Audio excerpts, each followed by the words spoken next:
Karong buntaga makapuso sa spotlight atong tutukan kining mga efforts sa mga kabatan-onan nga nagpakabana sa atong katilingban.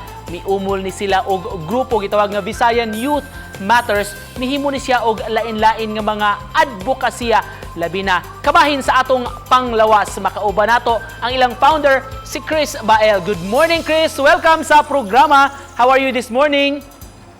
Maayong buntag, sir. Thank you so much sa pag-imbitahan ako dali nga programa ninyo. A really great morning indeed, sir. Thank you so much for joining us, Chris. Ikaw ang miumol sa Visayan Youth Matters. Can you tell us more about your organization nganong natukod ni ninyo ug unsa may katuyuan ninyo niini? Okay, sir. Ang among organisasyon jud natukod jud siya pag 2019, specifically pag Independence Day jud, June 12, 2019. So, basically ang Visayan Youth Matters jud kay usa ka collective and collaborative network sa mga kabatan-onan o mga organisasyon na dedicated in advancing the initiative of forwarding the agenda of inclusive growth and better health landscape. Isip among mission kay ang public health man.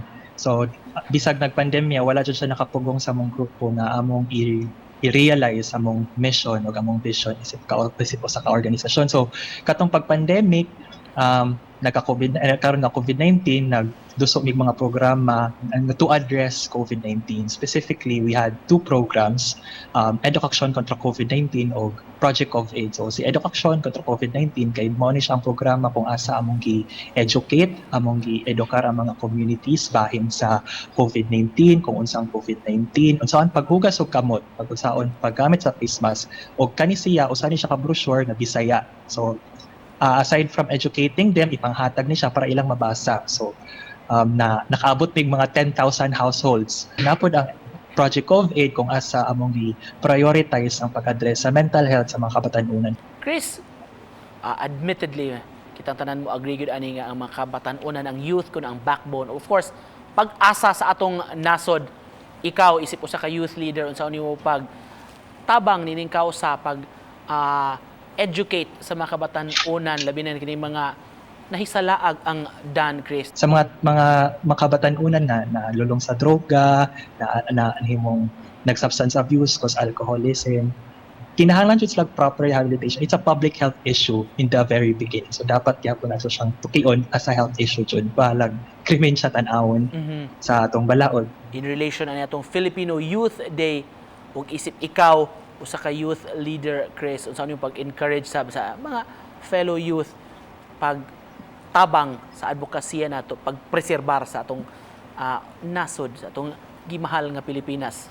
So ako masulti lang jud sa mga kabatan-onan nga kasama na ako no na di ta mahadlok o di lang ta maglingkod sa atong balay nga magtan-aw sa unsay nahitabo sa ato ang katilingban.